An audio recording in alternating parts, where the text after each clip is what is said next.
Cyber attacks hit businesses every day. Former Cisco CEO John Chambers once said there are two types of companies, those that have been hacked and those who don't yet know they've been hacked. According to the Cisco annual cybersecurity report, the total volume of events has increased almost fourfold between January 2016 and October 2017. So why do people launch cyber attacks? Cybercrime has increased every year as people try to benefit from vulnerable business systems. Often attackers are looking for ransom. 53% of cyber attacks resulted in damages of $500,000 or more. So before we get into common types of cyber attacks, let's define this term. What is a botnet? You probably have heard of it. A botnet is a network of devices that has been infected with malicious software such as a virus. Attackers can control a botnet as a group without the owner's knowledge, with the goal of increasing the magnitude of their attacks. Often a botnet is used to overwhelm systems in a distributed denial or service attack or DDoS attack. Now let's discuss some common types of cyber attacks. One you must have heard of a lot is called malware.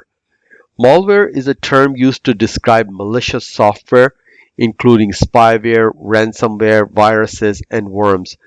Malware breaches a network through a vulnerability, typically when a user clicks a dangerous link or email attachment that then installs risky software. Once inside the system, a malware can do the following things.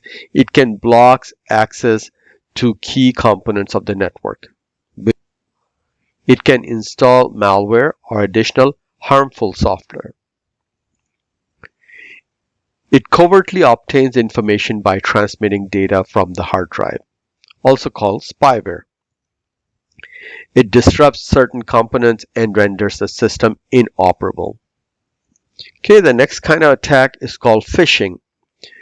Phishing is the practice of sending fraudulent communications that appear to come from a reputable source, usually through email.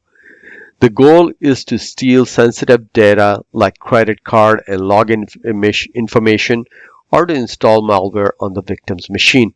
Phishing is an increasingly common cyber threat. Next one is man-in-the-middle attack. Man-in-the-middle or MITM attacks, also known as eavesdropping attacks, occur when attackers insert themselves into a two-party transaction. Once the attackers interrupt the traffic, they can filter and steal data.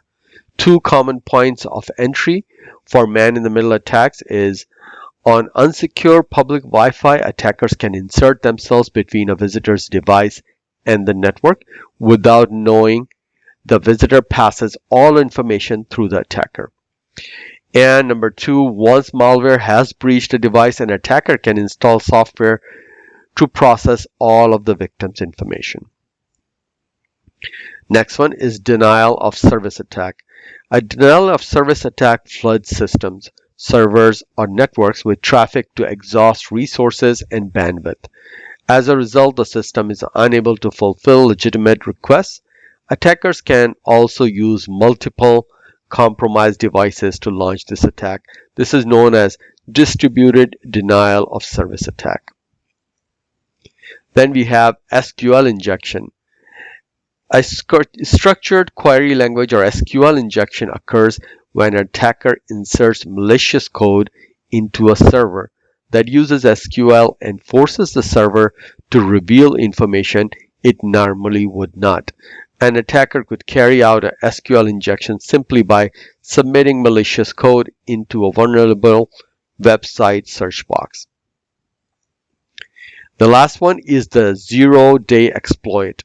A zero-day exploit hits after a network vulnerability is announced, but before a patch or solution is implemented.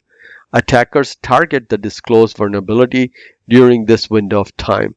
Zero-day vulnerability threat detection requires constant awareness.